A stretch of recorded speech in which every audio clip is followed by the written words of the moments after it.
तो जैसे इस मूवी का स्टार्ट होता है, हमें मूवी का मेन कैरेक्टर सियोंग दिखाया जाता है और उसके बेटे का बर्थडे होता है। इसीलिए सियोंग की मदर उसे कुछ पैसे देती है ताकि वो अपने बेटे को डिनर पर ले जा सके। लेकिन अब सियोंग को और पैसों की जरूरत होती है, तो इसीलिए वो अपने मदर का एटीएम कार्ड चुरा लेता है। इसके बाद वो अपने मदर के सारे पैसे चुरा लेता है और पैसों को वो लगा देता है हॉर्स राइडिंग में, और इस गेम में वो 4 मिलियन वॉन जीत जाता है। अब सियोंग ने एक कंपनी से बहुत सारे पैसे उधार ले रखे थे, तो इसीलिए वही लोग उसके पीछे पड़ जाते हैं। इसके बाद वो सियोंग को पकड़ लेते हैं और वो उसे काफी मारते हैं। और जब सियोंग उनके पैसे लुटाने के लिए अपने पॉकेट चेक करता है, तो वो देखता है कि उसके पास तो पैसे है ही नहीं, ये नहीं वो वाले पैसे जिसने हॉर्स राइडिंग में जीते थे। और तब उसे याद आता है कि जब वो इन लोगों से बचकर भाग रहा था तो वो एक लड़की से टकरा गया था, तो जरूर उसी लड़की ने ही उसकी जेब काट ली। अब क्योंकि सियोंग के पास पैसे तो होते ही नहीं, तो इसीलिए वो लोग उसे 1 महीने का और टाइम देते हैं जिसमें कि वो उनके पैसे लौटा दे। इसके बाद सियोंग कुछ पैसों का अरेंज करता है और अपने बेटे को डिनर पर ले जाता है। इसके बाद सियोंग जल्दी से स्टेशन पर पहुंचता है, लेकिन अनलकीली उसकी ट्रेन तो मिस हो गई थी। और जब सियोंग वहाँ पर बैठकर ट्रेन के आने का वेट कर रहा था कि तभी अचानक से उसके पास एक आदमी आता है, और ये अननोन पर्सन था, यानी सियोंग उसके बारे में कुछ नहीं जानता था। ही वो अननोन पर्सन सियोंग को कहता है कि मैं तुम्हारे साथ एक गेम खेलना चाहता हूँ। वो सियोंग को कहता है कि अगर तुम इस गेम में जीत गए तो मैं तुम्हें 1 लाख वॉन दूंगा। तब इतने सारे पैसों का सुनकर सियोंग के गेम खेलने के लिए एग्री हो जाता है। इसके बाद सियोंग काफी मार खाने के बाद ही गेम जीत जाता है,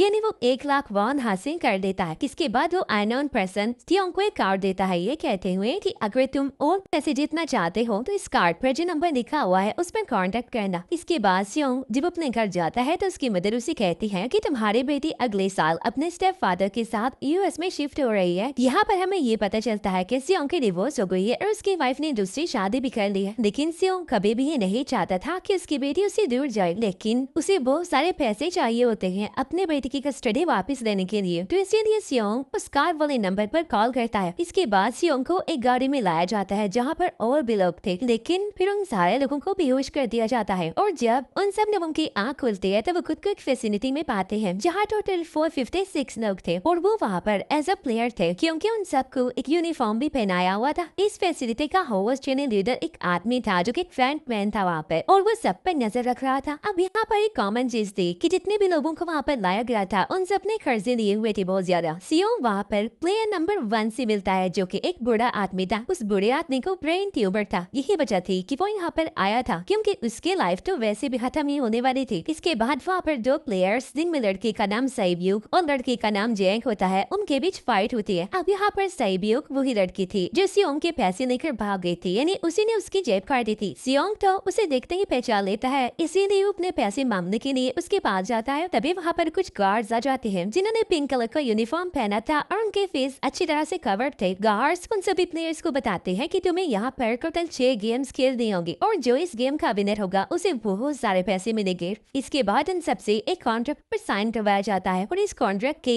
3 मेन रूल्स थे। पहला रूल ये कि कोई भी प्लेयर अपनी मर्जी से गेम को छोड़कर नहीं जा सकता। दूसरा रूल ये होता है कि जो भी प्लेयर खेलने से मना करेगा तो उस प्लेयर को एलिमिनेट कर दिया जाएगा, और उनके मुताबिक एलिमिनेट का मतलब क्या था ये तो हम आगे ही जानेंगे। गेम का तीसरा रूल ये था कि अगर मेजॉरिटी इस गेम को खेलना नहीं चाहती तो वो इस गेम को छोड़कर जा सकते हैं। इसके बाद उन सबको गेम के लिए ले जाया जाता है। अब यहाँ पर सियोंग अपने क्लासमेट सैंगो से भी मिलता है जो कि उसे बचपन से जानता था। सियोंग उसे वहाँ पर देखकर काफी हैरान होता है क्योंकि वो तो किसी बिजनेस के लिए आउट ऑफ कंट्री चला गया था। अब पहले गेम के लिए वहाँ पर एक काफी बड़े डॉल थी, पर इस गेम का रूल काफी सिंपल था और वो ये था कि डॉल जब भी गाना गाएगी उन सबको आगे बढ़ना है, और जैसे ही वो गाना गाना बंद करेगी तो उन सबको रुक जाना है और मूव नहीं करना है, और अगर कोई हिल गया तो उसे एलिमिनेट कर दिया जाएगा। अब स्टार्टिंग में तो ये सब कुछ उन्हें किसी का किराया लग रहा था, लेकिन जब एक लड़का हिल जाता है तो उसे शॉट करके मार दिया जाता है, और यही होता है एलिमिनेट का मतलब, यानी उन्हें मार दिया जाएगा। अब ये देखकर वो सारे लोग काफी घबरा जाते हैं और उन्हें पता कि वो खतरे में है, इसीलिए लोग डरते हुए पैनिक करते हुए इधर उधर भागने लगते हैं।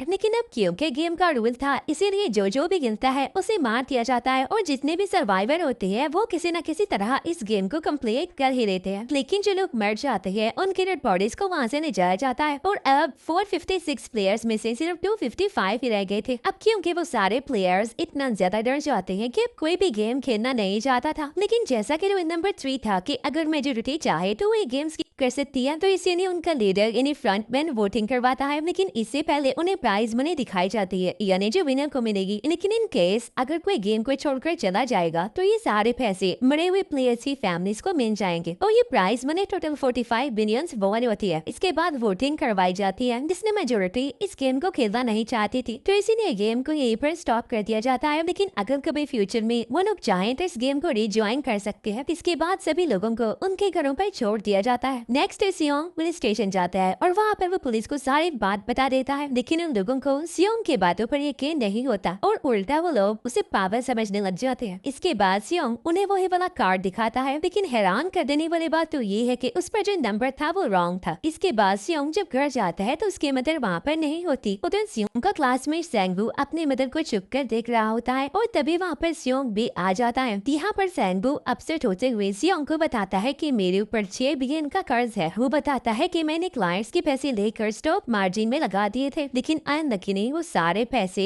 डूब गए। और तभी सियोंग के पास हॉस्पिटल से कॉल आती है। सियोंग के मदर का पाँव काफी इंजर्ड था, लेकिन डायबिटीज का ट्रीटमेंट न होने की वजह से उनकी चोट और ज्यादा बढ़ गई। तब डॉक्टर सियोंग को बताते हैं कि तुम्हारे मदर का ट्रीटमेंट हो सकता है, लेकिन इसके लिए हमें इनका पाँव काटना होगा। लेकिन इस ऑपरेशन में बहुत सारे पैसे लगने वाले थे, लेकिन जाहिर सी बात है सियोंग के पास इतने पैसे तो होते नहीं। इवन उसने तो अपने मदर के इंश्योरेंस के पैसे भी उड़ा दिए थे। तभी से सियोंग पैसे मांगने के लिए अपनी वाइफ के पास जाता है, लेकिन उसकी वाइफ उसे पैसे देने से इनकार कर देती है। फिर उसकी वाइफ अपने हस्बैंड को बताती है कि सियोंग आया था पैसे मांगने के लिए और तभी उसका हस्बैंड सियोंग को पैसे देने आता है। साथ साथ उसे ये भी कहता है कि मेरी फैमिली से दूर रहो, लेकिन सियोंग उसे मारने लगता है और तभी उसके बेटे भी वहाँ पर आ जाती है। इसके बाद सियोंग का एक फ्रेंड अपने बॉस के पास पैसे मांगने जाता है, लेकिन उसका बॉस उसे पैसे देने से मना कर देता है, तो इसीलिए उन दोनों के बीच फाइट होने लगती है। इस फाइट के दौरान उसके बॉस का हाथ मशीन में आ जाता है। तो मौके का फायदा उठाकर सियोंग का फ्रेंड पैसे लेकर वहाँ से भाग जाता है। फिर इसके बाद सियोंग का फ्रेंड अपने घर आकर अपनी वाइफ को कहता है कि पहले फ्लाइट लो और जाओ यहाँ से। इसके बाद साइब्यूक एक एजेंट से मिलती है, क्योंकि उसने अपने मदर को नॉर्थ एरिया से साउथ एरिया में लाना था। साइब्यूक वही लड़के जिसने सियोंग की जेब काटी थी, लेकिन यहाँ अपने मदर को लाने के लिए साइब्यूक को बहुत सारे पैसों की जरूरत थी। अब साइब्यूक का एक छोटा भाई भी होता है जिससे उसने प्रॉमिस किया होता है कि मैं मदर को जरूर ले आऊंगी। इसके बाद हमें एक ऑफिसर दिखाया जाता है और इस ऑफिसर का भाई कुछ टाइम से मिसिंग था, इसीलिए वो ऑफिसर अपने भाई के घर जाता है, जहाँ उसे पता चलता है कि इसका भाई तो पिछले कुछ दिनों से अपने घर पर भी नहीं आया। और जब वो ऑफिसर घर को चेक कर रहा होता है तो उसे एक कार्ड मिलता है वहाँ पर, और इस ऑफिसर ने सेम ऐसा ही कार्ड पुलिस स्टेशन में सियोंग के पास भी देखा था। तो इसीलिए वो ऑफिसर सियोंग के पास जाकर उससे इस बारे में पूछता है, लेकिन सियोंग उसे कुछ नहीं बताता। इसके बाद सियोंग जब अपने घर जाता है तो उसे वो कार्ड दोबारा मिल जाता है वहाँ पर। अब सियोंग डिसाइड करता है कि वो दोबारा से उस गेम को ज्वाइन करेगा, इसीलिए सभी प्लेयर्स को एक शिप के पास ले जाया जाता है। इधर वो ऑफिसर भी गाड़ियों का पीछा करते हुए उस शिप तक आ जाता है। वो एक गार्ड को मारकर उसे पानी में फेंक देता है। इसके बाद उन सभी प्लेयर्स को एक आयरन पर मौजूद फैसिलिटी में लाया जाता है। अब यहाँ पर उन्हें जरा भी अंदाजा नहीं था कि अगला गेम कौन सा होगा और उसे कैसे खेला जाएगा। इसके बाद वो लोग अपने अलग अलग टीम्स बना देते हैं। रात को साइब्यूक और उसकी फीमेल फ्रेंड वॉशरूम जाते हैं। यहाँ पर साइब्यूक गार्ड्स की नजरों से बचते हुए उस फैसिलिटी को एक्सप्लोर करने लगती है। तभी वो देखती है कि गार्ड्स बड़े बड़े बर्तनों में कुछ बना रहे हैं,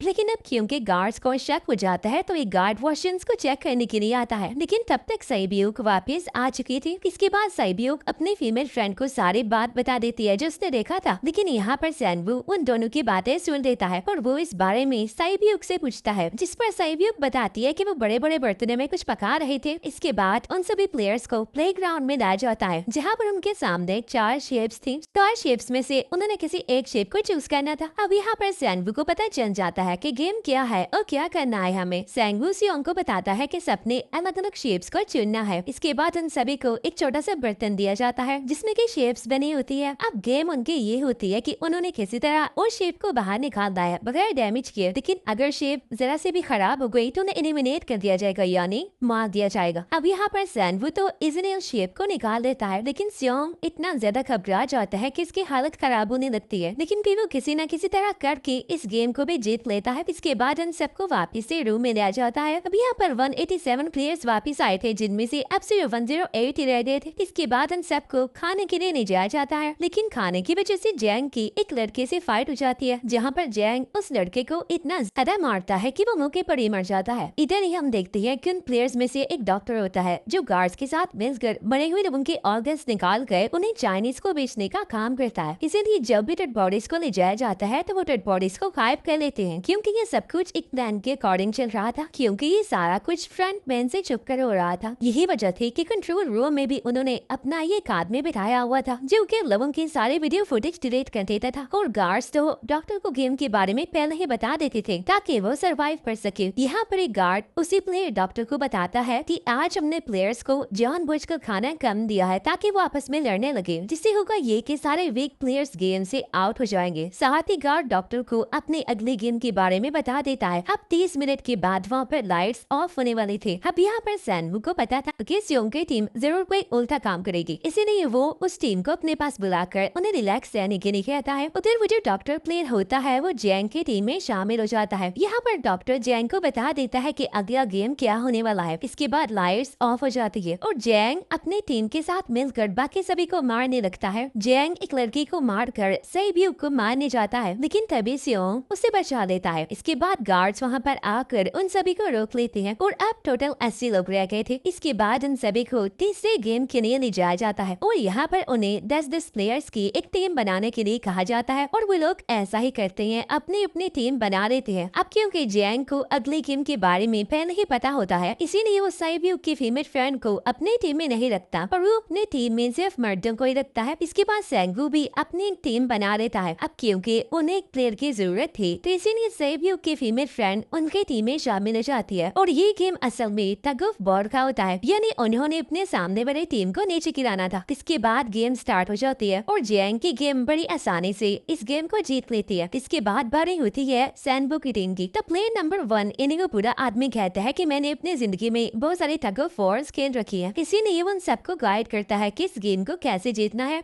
तो इसीलिए वो लोग किसी न किसी तरह करके इस गेम को जीत जाते हैं। फिर दिखाया जाता है कि 30 मिनट के बाद दोबारा से लाइट्स ऑफ हो जाएंगी, जिस पर सैनवू उन सबको कहता है कि रेडी रहना। तो इसीलिए वो डिसाइड करते हैं कि एक एक करके हम पहरा देंगे। अब जैंग की टीम में एक से बढ़कर एक चालाक प्लेयर था, तो इसीलिए जैंग को डर होता है कि कहीं उसकी टीम उसे ही साइड पर न लगा दे, यानी उसे ही अपने रास्ते से न हटा दे। दूसरी तरफ डॉक्टर और गार्ड्स मिलकर डेड बॉडी की ऑर्गन्स निकाल रहे होते हैं, और इन ऑर्गन्स को डिलीवर करने जाना था गार्ड नंबर 28 एंड 29। तब वो सभी एक डेड बॉडी के बारे में बातें करने लगती हैं, जिसकी सिर्फ एक हित थी और वो उसे ज़ॉम्बी कह रहे थे। अब यहाँ पर जो गार्ड नंबर 29 था, यानी जिसने वो ऑर्गन्स डिलीवर करने जाने थे, वो कोई और नहीं बल्कि वो ऑफिसर था जो गार्ड के बेस ने वहाँ पर आया था। और ये सब बातें सुनकर उसे शक होता है कि शायद ही लोग मेरे भाई की बात कर रहे हैं, क्योंकि उसकी भी एक ही कितनी थी। इसके बाद नंबर 28 और 29 यानी वो ऑफिसर ऑर्गन्स को डिलीवर करने के लिए चले जाते हैं। रास्ते में वो ऑफिसर नोटिस करता है कि टनल में तो बॉम्ब लगा हुआ है। तब नंबर 28 उसे बताता है कि जब हम यहाँ से बाहर निकलेंगे तो उस जगह को ब्लास्ट कर दिया जाएगा। अब यहाँ पर वो ऑफिसर नंबर 28 से और इन्फॉर्मेशन देने की कोशिश करता है, इसीलिए नंबर 28 को उस पर डाउट होने लगता है। इसीलिए वो उस ऑफिसर को अपना फेस दिखाने के लिए कहता है। अब यहाँ पर वो ऑफिसर अपना फेस भी दिखा देता है, साथ साथ वो नंबर 28 पर गन पॉइंट भी कर देता है। साथ साथ वो ऑफिसर उससे एक किडनी वाले आदमी के बारे में पूछता है कि वो कौन है जिसे तुम ज़ॉम्बी कहते थे, जिस पर वो नंबर 28 उसे कहता है कि वो तो एक लड़की थी। अब यहाँ पर नंबर 28 उस ऑफिसर को कहता है कि तुम लीडर के रूम में जाकर सारी इन्फॉर्मेशन देख सकते हो, वहाँ पर सबका डरता है। ये जानने के बाद वो ऑफिसर नंबर 28 को मार डालता है। उधर वो डॉक्टर गार्ड से अगले गेम के बारे में पूछता है, लेकिन इस बार गार्ड्स को भी अगले गेम के बारे में पता नहीं होता। तब इसीलिए डॉक्टर को गुस्सा आ जाता है और वो एक गार्ड को पकड़ लेता है और उनकी फाइट होने लगती है। इसी फाइट में डॉक्टर उस गार्ड को मारकर वहाँ से भाग जाता है। इसके बाद एक गार्ड भी उसका पीछा करता है और वो दोनों प्लेग्राउंड में आ जाते हैं। यहाँ पर गार्ड डॉक्टर को अपनी बातों में फंसा कर उसे मारने वाला होता है, लेकिन तभी लीडर इन्हीं फ्रंटमैन आकर उसे मार डालता है और बाद में वो उस डॉक्टर को भी मार डालते हैं। साथ साथ इन्हीं वजह पर नंबर 28 की डेड बॉडी भी मिल जाती है, जिससे इन्हें ये पता चल जाता है कि फैसिलिटी में कोई घुस गया है। उधर वो ऑफिसर लीडर इन्हीं फ्रंटमैन के रूम तक पहुँच जाता है। तो वो चेक करते करते एक ऐसे रूम में जाता है जहाँ पर सबके के रिकॉर्ड्स थे और जो वो ऑफिसर रिकॉर्ड चेक कर रहा होता है तो उसे सभी विनर्स की एक लिस्ट मिलती है जिसमें उसके भाई का भी नाम था, इन्हें वो भी कभी विनर था। उधर सभी प्लेयर्स को फोर्थ गेम के लिए ले जाया जाता है जहाँ पर उन सबको अपना अपना पार्टनर चुनने के लिए कहा जाता है और वो प्लेयर्स करते भी ऐसा ही है, अपना अपना पार्टनर चुन लेते हैं। सहयोग की फीमेल फ्रेंड भी अपना पार्टनर ढूंढने की कोशिश करती है लेकिन कोई भी उसका पार्टनर बनने को तैयार ही नहीं था। इसके बाद सभी प्लेयर्स को 10-10 मार्बल्स दिए जाते हैं। असल में ये गेम ऐसी होती है कि एक प्लेयर को अपने पार्टनर से सारे मार्बल्स लेने होती है बगैर कोई जोर जबरदस्ती किए, और जो दूसरा पर्सन होगा यानी जिसके पास मार्बल्स नहीं होंगे उसे मार दिया जाएगा। ये सैंगवू और सियोंग का फ्रेंड ऑड और इवन का गेम खेलते हैं जिसमें कि उन्होंने गैस करना था कि सामने वाले के हाथ में कितने मार्बल्स हैं। अभी यहाँ पर सियोंग का फ्रेंड सैंगवू के सारे मार्बल्स जीत जाता है जिसकी वजह से लास्ट में सैंगवू के पास सिर्फ एक ही मार्बल बचता है। अब क्योंकि सैंगवू को पता चल चुका था कि अब वो बच नहीं पाएगा, इसीलिए वो सियोंग के फ्रेंड को अपने बातों में फंसा कर उसे ये यकीन दिलाता है कि अगर हम में से कोई भी हार दिया तो हारे हुए लोगों का मैच दोबारा करवाया जाएगा। अब यहाँ पर सैंगवू धोखे से सियोंग के फ्रेंड के सारे मार्बल्स चेंज कर देता है। इसके बाद सैंगवू मार्बल्स लेकर गार्ड को दे देता है और वहाँ से बाहर चला जाता है और जब सियोंग का फ्रेंड मार्बल्स चेक करता है तो वहाँ पर पत्थर होते हैं। उधर प्लेयर नंबर 1 यानी इस बुरे आदमी की हालत खराब हो रही थी, किसी ने वो तो इधर उधर घूम रहा था लेकिन सियोंग किसी तरह उसे खेलने के लिए एग्री कर लेता है। अब यहाँ पर वो दोनों इन्हें वो बुरा आदमी और सियोंग भी इवन आउट खेलते हैं। अब इनमें से वो बुरा आदमी सियोंग के सारे मार्बल्स जीत जाता है लेकिन लास्ट राउंड में वो बुरा आदमी भूल जाता है कि उसने क्या चूज किया था, तो यहाँ पर सियोंग उसी बातों में फंसा कर उसके सारे मार्बल्स ले लेता है। लेकिन यकीन मानिए कि वो बुरा आदमी काफी चालाक था, उसने एक मार्बल अपने पास ही रखा हुआ था और वो दोबारा से इधर उधर घूमने लगता है। अब यहाँ पर सियोंग उसे रिक्वेस्ट करता है कि प्लीज मेरे साथ एक और गेम खेलो ना। तब यहाँ पर वो बुरा आदमी कहता है कि मुझे पता है कि तुमने सारे मार्बल्स धोखे से लिए हैं मुझसे। वो कहता है कि मुझे सब पता था, बस ने पागल बनने की एक्टिंग कर रहा था।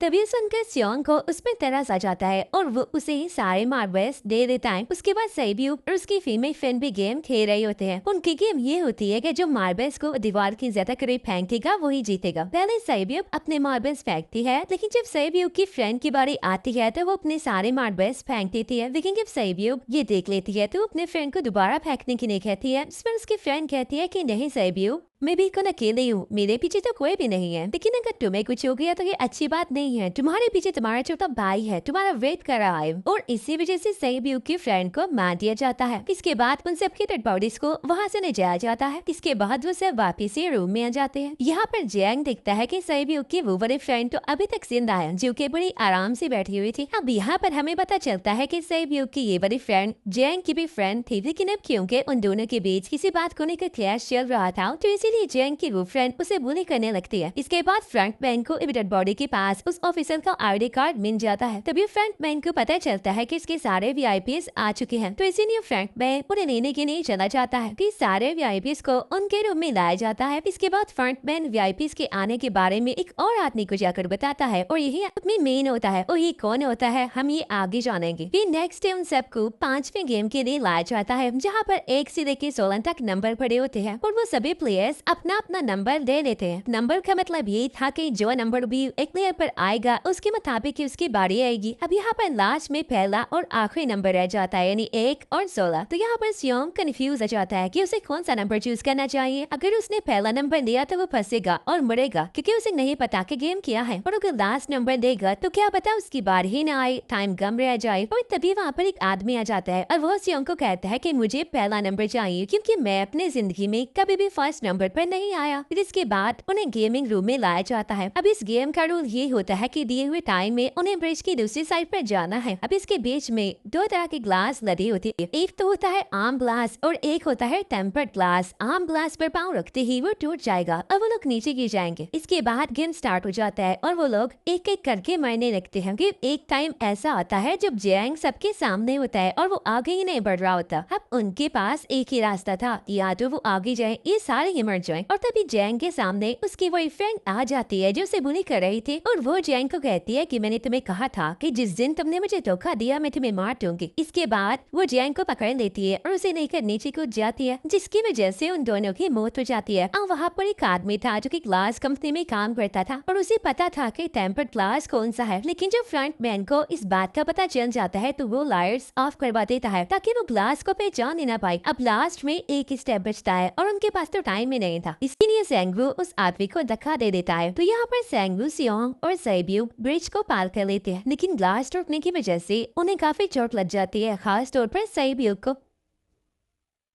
खुद उस ऑफिसर ने एक सर्वेंट को मारकर उसकी जगह खुद लेनी थी। अब एक वीआईपी को उस ऑफिसर पर शक होता है और वो उसे कहता है कि अपना मास्क रिमूव करो, लेकिन वो ऑफिसर कहता है कि ठीक है, लेकिन मैं अंदर जाकर अपना मास्क रिमूव करूंगा। इसके बाद वो ऑफिसर उस वीआईपी को लेकर अंदर चला जाता है। अंदर जाकर वो ऑफिसर उस वीआईपी को बेहोश कर देता है और इस बात का पता फ्रंट मैन को चल जाता है। इसीलिए फ्रंट मैन उसके पीछे जाता है और वो उस ऑफिसर को देख लेता है। इसीलिए वो ऑफिसर वहाँ से भागकर आईलैंड पर आ जाता है। फ्रंट मैन भी उसका पीछा करते हुए वहाँ पर आ जाता है। अब यहाँ पर वो ऑफिसर अपने सीनियर्स को कॉल करने की कोशिश करता है, लेकिन कॉल कट हो जाती है। फिर वो ऑफिसर उन्हें सारे सबूत भेजता है, लेकिन वहाँ पर नेटवर्क नहीं था। इसके बाद फ्रंट मैन ऑफिसर को पकड़ लेता है और उसे उनके साथ चलने के लिए कहता है, लेकिन वो ऑफिसर तो उस फ्रंट मैन पर गोली चला देता है। इसके बाद फ्रंट मैन अपना मास्क उतार देता है तो वो ऑफिसर देखता है कि वहाँ पर कोई और नहीं बल्कि उसका अपना भाई है वो। इसके बाद ऑफिसर का भाई ने फ्रंट मैन उसे शूट कर देता है और वो जाकर पानी में गिरता है। उधर ग्लास लगने की वजह से सैब्यू काफी इंजर्ड हो गई थी और उसका बहुत सारा खून भी बह रहा होता है। इसके बाद इन सर्वाइवर्स को डिनर के लिए ले जाया जाता है और उनके पास एक एक नाइफ भी रख दिया जाता है, मतलब रात में उन तीनों में से कोई भी एक दूसरे को मार देगा। तभी सियोंग नोटिस करता है कि सैब्यू की हालत काफी खराब है, इसीलिए वो सैब्यू को कहता है कि फिक्र मत करो, हम दोनों साथ हैं और इस गेम में हम दोनों मिलकर सेंगवू को हरा देंगे। इसके बाद हम दोनों यहाँ से बाहर निकल जाएंगे और पैसों को आधा आधा डिवाइड कर लेंगे। सैब्यू उसे बताती है कि मेरा एक छोटा भाई है जिसे मैं ऑर्फनेज में छोड़कर आई हूँ, और अगर हम दोनों में से कोई भी जिंदा बचकर बाहर जाएगा तो उसे उन दोनों की फैमिलीज का ख्याल रखना होगा। अब सैब्यू की हालत काफी खराब थी, उसे डॉक्टर की जरूरत थी, इसीलिए सियोंग कोई मदद लाने के लिए जाता है, लेकिन जब तक वो वापस आता है तब तक सेंगवू सैब्यू को मार चुका था। फिर नेक्स्ट डे उन दोनों को गेम नंबर 6 यानी लास्ट गेम के लिए ले जाया जाता है। गेम का रूल बड़ा ही सिंपल था कि मार दो या मर जाओ, और इस गेम का नाम होता है स्क्विड गेम। इसके बाद गेम स्टार्ट हो जाती है और उन दोनों के बीच काफी फाइट होती है, लेकिन लास्ट में सेंगवू की हालत खराब होने लगती है। तभी सियोंग कहता है कि मैं इस गेम को रोकना चाहता हूँ, और तभी सियोंग सेंगवू को उसके साथ चलने के लिए कहता है, लेकिन सेंगवू तो अपने आप को ही मार डालता है, जिसकी वजह से सियोंग गेम जीत जाता है। फिर फ्रंट मैन सियोंग को कहता है कि तुम बहुत अच्छा खेले, लेकिन मुझे इसकी उम्मीद नहीं थी। इसके बाद सियोंग को उसके घर पर छोड़ दिया जाता है और उसके पास एक एटीएम कार्ड भी था, और जब सियोंग उस एटीएम कार्ड को जाकर चेक करता है तो वो दिखता है कि सारे पैसे उसके अकाउंट में भेज दिए जाते हैं। इसके बाद सियोंग अपने घर जाता है, लेकिन तब तक उसकी मदर की डेथ हो जाती है। इसके बाद हमें एक साल बाद का सीन दिखाया जाता है, जहाँ पर हम देखते हैं कि सियोंग की हालत काफी खराब हो गई है, यानी वो काफी नशा करने लग गया है और उसने अब तक उन पैसों को हाथ तक नहीं लगाया। एक दिन एक फूल बेचने वाली औरत सियोंग के पास आती है और वो उसे सेम वैसा ही कार्ड देती है जिसमें एक एड्रेस लिखा हुआ था, और फिर सियोंग उस एड्रेस पर जाता है जहाँ पर उसे पता चलता है कि ये सारा किया दरा किसी और का नहीं बल्कि उस बूढ़े का है, प्लेयर नंबर 1 का, और वो अभी भी जिंदा है। यहाँ पर वो बुरा आदमी सियोंग को बताता है कि मैं अपनी लाइफ से बोर हो चुका था और ये सारे गेम मैंने अपने क्लाइंट्स के साथ मिलकर बनाई ताकि मैं लोगों को मरता हुआ देखकर एंजॉय कर सकूं, लेकिन हाँ, हमने किसी को मजबूर नहीं किया था ऐसा करने के लिए, और मैंने गेम में इसीलिए पार्टिसिपेट किया क्योंकि गेम देखने से ज्यादा उसे खेलने में मजा आता है। वो कहता है जो पैसे तुम्हारे पास है वो मेरे ही हैं, और ये कहते ही उस बुरे आदमी की मौत हो जाती है। इसके बाद सियोंग सैब्यू के छोटे भाई के पास जाता है और उसे लेकर वो जाता है सेंगवू की मदर के पास, और वो सेंगवू की मदर को कहता है कि इस बच्चे का ख्याल रखना, साथ साथ वो उसे एक बैग भी देता है जिसमें बहुत सारे पैसे होते हैं। इसके बाद सियोंग स्टेशन पर जाता है जहाँ पर उसे वही अननोन पर्सन मिलता है जो कि उसे मूवी के स्टार्ट में भी मिला था। यहाँ पर सियोंग उसका पीछा भी करता है, लेकिन तब तक वो भाग चुका था। फिर सियोंग उस कार्ड वाले नंबर पर कॉल करता है और वो पूछता है कि तुम लोग कौन हो और लोगों के साथ ऐसा क्यों कर रही हो, क्यों खेल रहे हो लोगों की जिंदगी से। लेकिन आगे से उसे रिस्पॉन्स आता है कि सियोंग अगर तुमने जिंदा बचना है तो प्लेन में चढ़ जाओ, और इसी के साथ ही मूवी यहीं पर एंड हो जाती है। Thank you for watching.